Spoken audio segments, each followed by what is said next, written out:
Hey kids, let's talk about the good old days growing up in Idaho. Hello everyone, welcome to another episode of Growing Up in Idaho. Today I want to talk a little bit more about the late 1960s and the 1970s. And I think what I'll do today is throw some pictures in that I've gathered of the time that I spent in school, and kind of make one of those picture videos. And you'll recognize a lot of these pictures as ones that came out of the various yearbooks from the time I was in junior high and high school. So I want to talk about the school system in Salmon, Idaho. For those of you who did or are going to school in Salmon, you'll recognize the names of these schools. We had the Pioneer School, which was the elementary school, and right next to it was the Salmon High School. Now, this is the old high school, the one that was built years ago. I don't know when, probably in the 1940s, maybe earlier. I don't know. But it's that giant tan building that sits right there by the Pioneer School. And then up on the bar, across the little gorge from the courthouse, was the Brooklyn School. And I mention the Brooklyn School a lot to people who aren't familiar with Salmon, and they think it must be some school out in New York. Well, that's not correct. It's in Salmon, Idaho, the Brooklyn School. I don't know where they got the name. But anyway, it was built long ago in the earlier 1900s.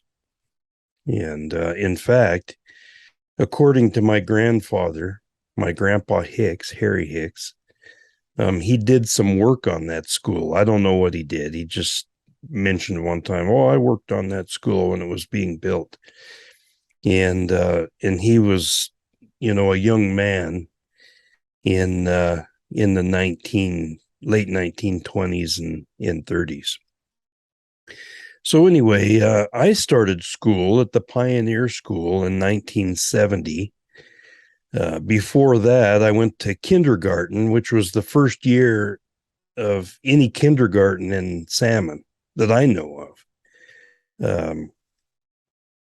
It was the White House Kindergarten, and Mrs. Whiting was the teacher.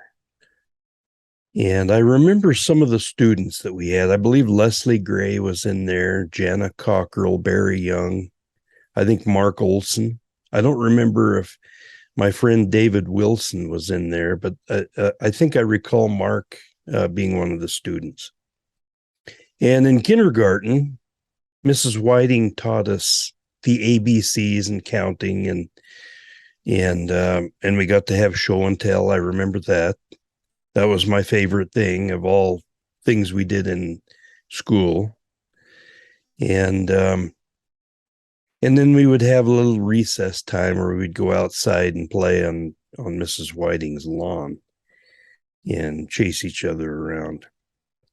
So I started elementary school in 1970. Mrs. Thomas was my first grade teacher, and I didn't like school. I didn't like having to go and have a structured environment. I liked the old days where I got up in the morning and could play all day and do whatever I wanted as long as I got my chores done. So now there was this thing called school, and Mrs. Thomas taught me how to read, taught me the fundamentals of math, and helped us, all the kids in the class, learn new things that we'd never heard before, probably most of us. And Mrs. Thomas had some interesting little things that she would do. Let me explain. The first week of class, She walked around every kid's desk and picked out the kids who could sing. Well, we had to demonstrate our singing skills by standing up and next to our desk and singing a little song. I think it was "My Country 'Tis of Thee," as I recall. Well, I couldn't sing. I didn't know how to sing. We sang in church in primary that we had on Wednesdays or Tuesdays, but I didn't know how to sing, and so I sounded about like half the other kids in the class. And Mrs. Thomas was pretty straightforward. If you couldn't sing, she'd say, "You can't sing. Sit down in your desk. I don't want to hear you singing anymore." Well, the kids that could sing, that sounded okay to her, became her little singers. And they had a little name. I can't remember what it is. And every time she decided it was a good time to sing in class, she would gather all of her little singers around her and they would sing songs. And the rest of us would sit there in our desks doing schoolwork.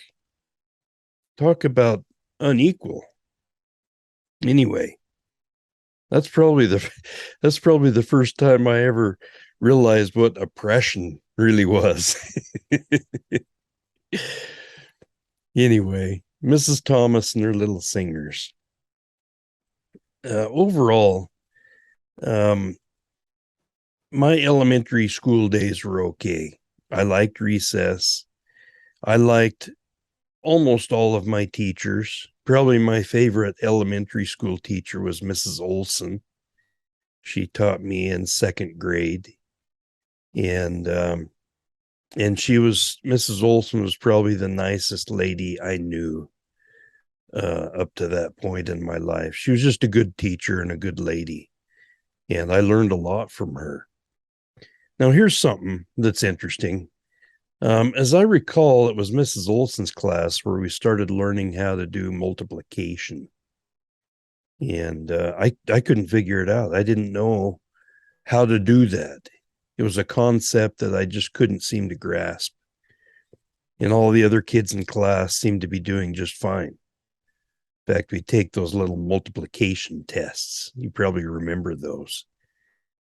And all the kids were zipping through those tests. It was a time test. So there was, there was some strain and stress of getting through and getting as many answers as you could before the bell went off.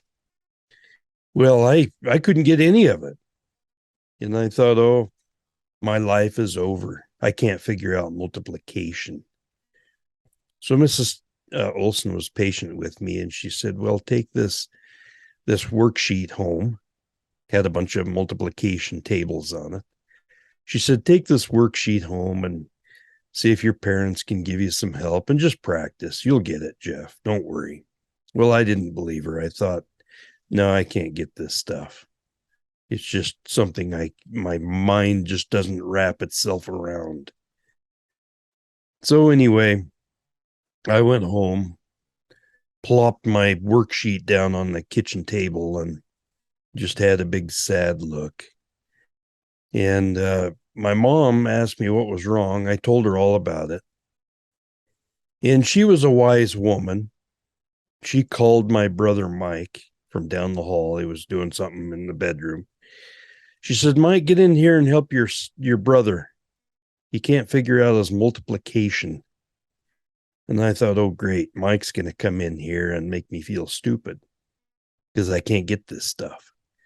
Well, Mike came in under the threat of mom taking away his privileges if he didn't come help his little brother. So Mike came in and sat down and he said, okay, Jeff, what do you know about this? I said, nothing, Mike. I don't get it. It just doesn't make any sense. He said, well, forget everything that you learned in school because I couldn't figure it out when the teachers taught it. But this is how you do it. And he showed me a different way of looking at multiplication. It's kind of like longhand addition. And when he showed me that and how he figured it out, suddenly all the lights came on. And within just a minute of understanding his point of view and how he figured it out, I got it. And I could zip through those multiplications tables in seconds. It was like magic. So anyway, I went back to school the next day, and on our little time test, I got them all in about half the time, uh, that we had on the clock. And so there's a good lesson. Sometimes kids have to teach kids, and the principles and understanding that we gain. Sometimes we have to take a different view of things in order to figure it out. But anyway, elementary school was all right. The Pioneer School was situated just south of the football field that was for the high school kids to play football on. And so on recess, we'd go out there and play our own version of football and kickball and whatever else. And in those days, the playground there at the Pioneer School was just gravel with a big swing set there on the south end of the playground. And then over against those portable buildings, those little portable classrooms, there was a giant slide. And the first time I climbed up that slide to go down, it was scary because it's way up in the air, maybe as high as the roof of those portables. Anyway, you probably wouldn't see a slide that size on any playground nowadays because we've sanitized kids' environment to the point they can't have any fun. But in those days, nobody worried about danger or kids falling or things like that. Well, we worried about it, but it wasn't to the point where we took that stuff away. We just figured if kids fall off this playground equipment, they'll heal, maybe. Anyway, we had that big slide, the swings. Those swings were big too. For those who remember, you could swing really high. They were big. And then there was some monkey bars over just, on the little west of the swing set. And then there's a little alcove right there with the Pioneer School, and there's a smaller slide there, and then some rings that you could, kind of monkey bar things with rings that you could go across. And that equipment there was for the little kids, as I recall. The big kids couldn't come and play on that. And so that's how it was set up. And as I recall, we went through fifth grade there at the Pioneer School. And incidentally, in the fifth grade, because there wasn't enough classroom space, there was a few classrooms over in the old high school that we used there on that south entrance. And you probably remember that. So junior high school was kind of the turning point for me. I went from being a weird little kid to being a weird older kid.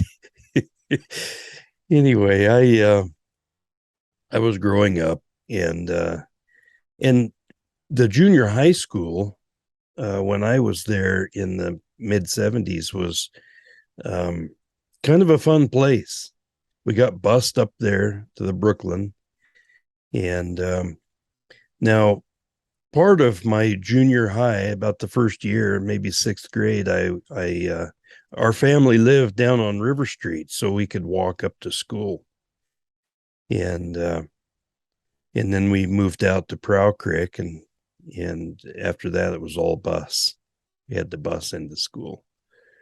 But Dad was a teacher up there in the junior high school, and he was fun. I looked forward to being in my dad's class. He taught social studies, I think was his main subject, as I recall. And then he had a few other classes he taught. One of them was a law class where he took state code and talked a little bit about it. And actually, I think what that law class was that I think Dad promoted to the administration was just an opportunity for Dad to tell all of his big police stories and have a captive audience in this classroom.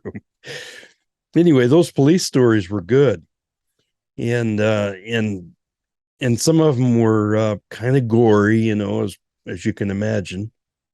But all the kids liked them, and Dad always had a way of finishing each story with some kind of a lesson to be learned. If this is what happens if you go too fast in a car, or this is what happens if you break the law, or this is what happens if you don't obey your parents, things like that. And then Dad also taught a speech and drama class, and we learned public speaking, and then we put on a play for the school, and I think all the kids had a good time in that. I know I did. It was a lot of fun. But some of the memorable teachers I had there in the junior high, I think some of you who went to school there in those days would remember Mr. Bowden. He was a good teacher, and the thing that was cool about him is he read um, the whole Tolkien legacy of the Lord of the Rings. Started out with The Hobbit and then went through the rest of the three books. And we read those in class after lunch every day. And Mr. Bowden would sit in front of the class and read. So if you had him for your homeroom teacher, then you got to hear the Lord of the Rings. It was great. It's one of the greatest stories ever told or written. And incidentally, I've always been a Tolkien fan and read those books probably a dozen times when I was in school. Another memorable teacher was Mr. Toynbee. Toynbee taught English, and English was one of my favorite subjects. I know, like I said, I was kind of a weird little kid, but I enjoyed English because we did a lot of writing, and I liked doing that. I remember in the fourth grade, we had this little setup where we could write stories and it would be published to a little state inter-school publication that they were doing in those days. And so I wrote a story about this little Indian kid, and I thought it was a great story. And anyway, as I recall, it got published in that little paper. So I thought, oh, I'm going to become the next great author. But storytelling was fun. That's why I like Toynbee and learning about English. And there were some other teachers there that stood out. I don't think anyone could forget Mr. Schofield. The guy was a great teacher. And he did some funny things. He was one of those guys that just taught and did. He was kind of a cool and collected guy. And I remember one time he had this map in his class, and it was one of those roll-up maps. So you'd pull it down and see all the various states or whatever, And in his class, we also learned the states, and so that was one of the maps we saw every day for a while. But one time, somebody brought some pictures in from a Playboy or one of those magazines and taped them in that map. And so for the lesson that day, Schofield went over to the maps and pulled them down and started talking about, the states and pointed to the map without really looking at the map. And there was, that girly picture taped there that some smart aleck put there. Anyway, when he saw it, all the kids started chuckling and laughing. And he looked over there and just as it didn't even break his cadence in his lesson. He just took that picture down and wrapped it up and threw it in the garbage and didn't even stop talking. And that was just kind of the way he operated. He's kind of a funny guy. And now I wasn't in class at this time, but my dad told the story of Schofield standing up in front of his class one day, and he put his foot up to rest it on the wall behind him, and the heel of his shoe caught the cord from the clock that was hanging on the wall, and the cord went down and was plugged in right there near the floor. And Schofield's shoe pulled that clock right down on his head, just straight down. And he let out a yell and said a swear word, and then just went on with his lesson like it didn't even happen.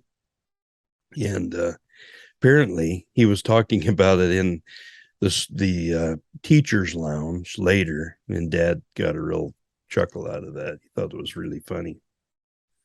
Another junior high teacher that I liked was Mr. McConnell. He taught math. And McConnell came in from some industry somewhere.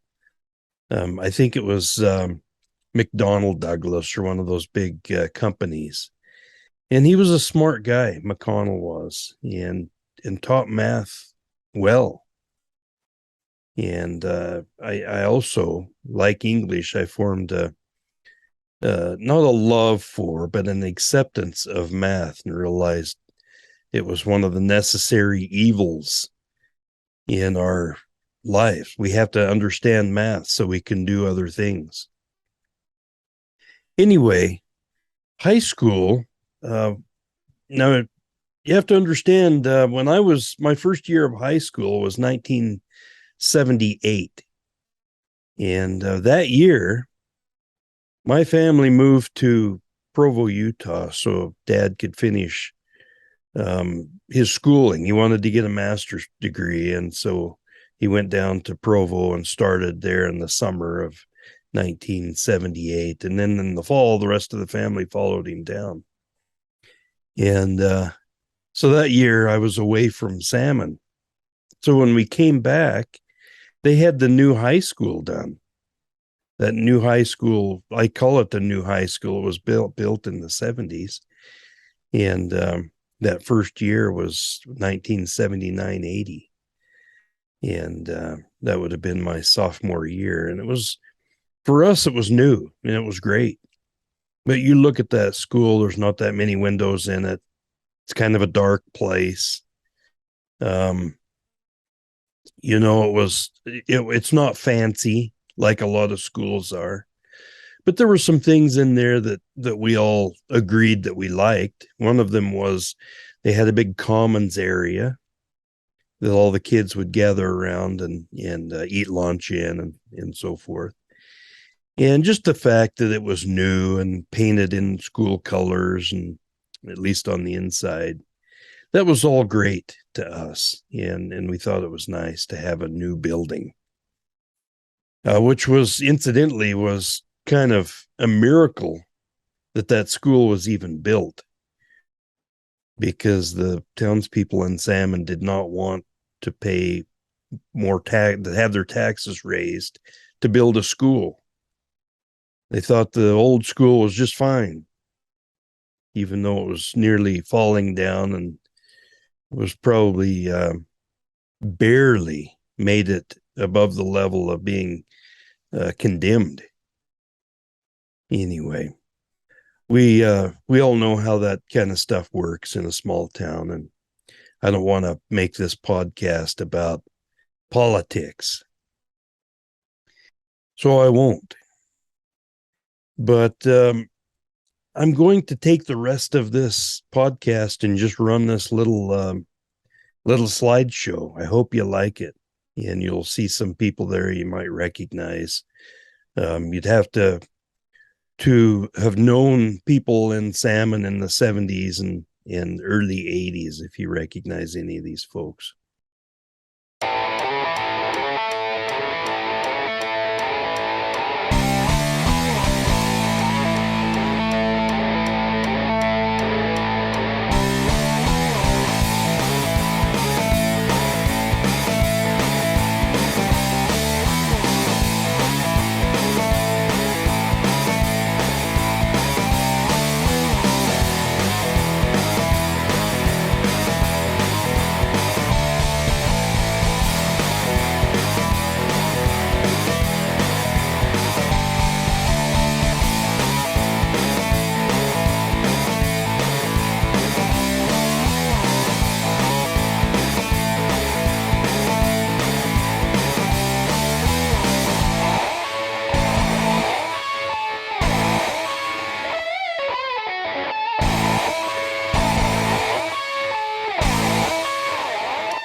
Thanks for listening. Growing up in Idaho, the good old days.